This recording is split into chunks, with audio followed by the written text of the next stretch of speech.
Kaguya Otsutsuki Strikes. Nagising si Obito kalaunan at natagpuan ang mga pangyayari ay lubhang nagbago, nawala na ang Rinnegan, napalitan ng kanyang orihinal na kaliwang mata.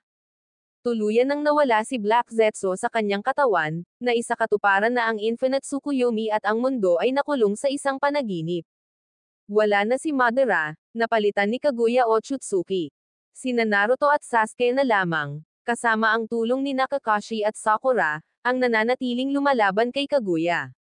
Silang lahat ay natigil na ngayon sa isang network ng mga dimensyon ni Kaguya, na nawala sa loob nito si Sasuke. Matapos maunawaan ang lahat ng ito, ipinahayag ni Obito ang kanyang paniniwala na magagamit niya ang kanyang dalawang Mangekyou Sharingan upang hanapin si Sasuke. Lumikha si Naruto ng pagkakataon para kay Obito at Sakura upang makapasok sa pangunahing dimensyon ni Kaguya at pagkatapos ay ilayo siya habang naghahanap sila. Sa pamamagitan ng isang proseso ng pagsubok at kamalian, ang stress na dulot nito sa kanyang katawan na pinagaling ni Sakura, hinanap ni Obito ang mga dimensyon ni Kaguya gamit ang Kamui at kalaunan ay natagpuan si Sasuke. Ibinalik ni Obito sina Sasuke at Sakura sa dimensyon kung nasaan sina Naruto at Kakashi. Pinanood niya sina Naruto at Sasuke na lumaban kay Kaguya, ang kanilang pinagsamang kapangyarihan lamang ang may kakayahang pigilan siya. Alam ito, inilipat sila ni Kaguya sa isang dimensyon na may malakas na gravity at ipininid sina Naruto at Sasuke habang inaatake niya gamit ang all-killing Ash Bones.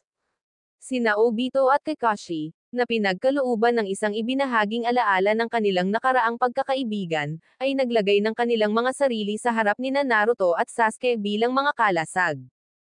Dahil ang kanyang paglalakbay ay nagsimula sa pagliligtas kay Kakashi mula sa kamatayan sa pamamagitan ng isang bato, nagpasya si Obito na dapat niyang wakasan ang mga bagay-bagay sa pamamagitan ng pagliligtas muli sa buhay ni Kakashi.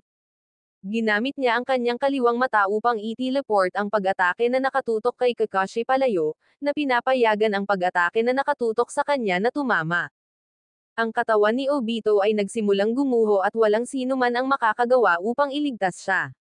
Binalaan niya si Kakashi na hindi na siya magiging nasa paligid upang iligtas siya sa ikatlong pagkakataon at inilagay ang kanyang pananampalataya para sa isang mas magandang mundo kay Naruto bago mamatay na may ngiti. Natagpuan ni Obito ang kanyang sarili sa pagitan ng buhay at kamatayan. Doon, nakita niya si Rin na naghihintay sa kanya.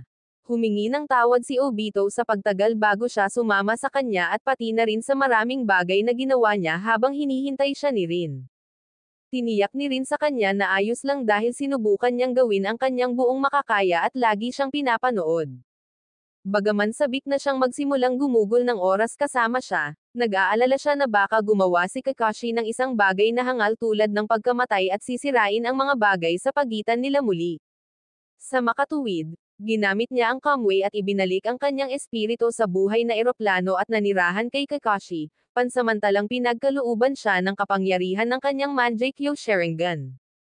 Ginamit ito ni Kakashi at ang nagresultang Susanoo upang magbigay ng suporta kina Naruto at Sasuke, na nagbigay sa kanila ng pagkakataong kailangan nila upang talunin si Kaguya. Nang maayos na ang lahat, humingi ulit ng tawad si Obito kay Kakashi para sa lahat at ang dalawa ay naghiwalay na lubos na nagkasundo kay Obito na malaya na ngayong sumama kay Rin sa kabilang buhay. Salamat sa panonood.